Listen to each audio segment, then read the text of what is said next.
You ever walk past a colleague's desk and it's just perfect? I mean, not a single pen out of place, no random papers, nothing. We usually just chalk it up to them being a tidy person. But what if that super clean space is telling a much deeper story? Well, today we're going to dig into the powerful psychology behind a clean workspace. You know who I'm talking about, right? Every pen is lined up, the monitor is spotless, and you just know their email inbox is at zero. It's like this little island of calm in the middle of a chaotic office. And that's the thing that really gets you. It's not a one-time cleanup because the boss is visiting. It's their natural state of being, day in and day out. That consistency, it really makes you wonder, what's actually driving that? Okay, so the first, and maybe the biggest reason, taps into a really fundamental human need, our search for control. This is where we have to kind of shift our thinking. It's so easy to just say, oh, they just like things neat. But the psychology points to something way more active. Look, in our jobs, so much is out of our hands. Deadlines shift, projects get weird, things get chaotic. Organizing your desk, that's one thing you have complete power over.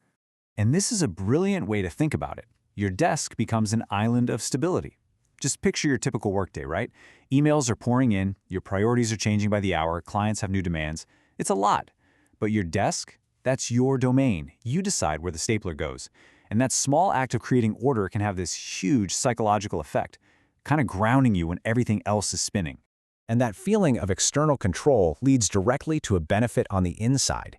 We're talking about a very real connection between the order you see and the calm you feel. This quote just nails it, doesn't it?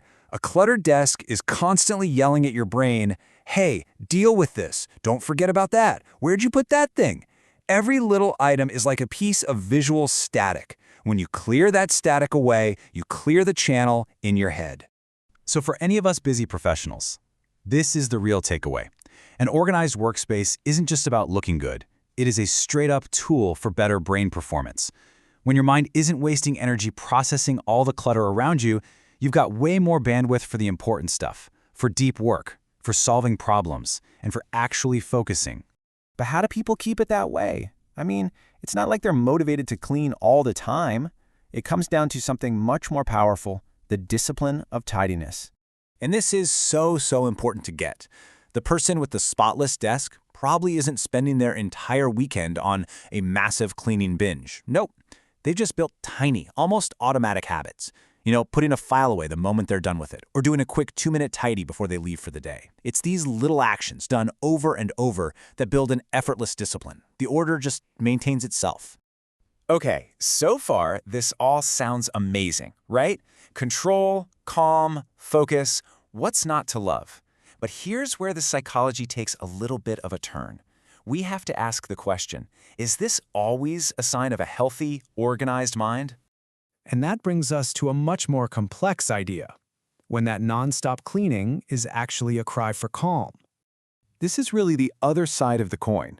For some people, when they feel totally overwhelmed on the inside, crushing stress from work or major anxiety about the future, that urge to clean and organize can kick into overdrive. It stops being a helpful habit and starts becoming a coping mechanism. You see, the underlying logic is the same as before, but it's just amplified. If you can't control your anxious thoughts, if you can't control the pressure you're under, well, you can control your environment. That compulsive need to organize becomes a desperate attempt to fix the outside world, to try and soothe the storm that's happening on the inside. It's a way to feel in control when everything else feels like it's spinning out. So as we've been unpacking here, a simple habit that we see every day can have some really deep and complicated meanings. It's a behavior that's telling us a story. So let's just quickly recap what we've discovered. That perfectly clean desk could represent a powerful search for control in a chaotic world. Or it could be a very practical tool for mental clarity and focus. It might be the outcome of an impressive act of discipline built one tiny habit at a time. Or it could be a quiet signal of deep anxiety, a way of trying to manage stress. Which leaves us with a final thought to chew on. The next time you walk past that perfectly organized desk, you're not just going to see a tidy person anymore, are you? You might see a story of control, or calm, or discipline, or maybe even distress. And I think the most powerful question is the one we turn back on ourselves. What is my workspace saying about me right now?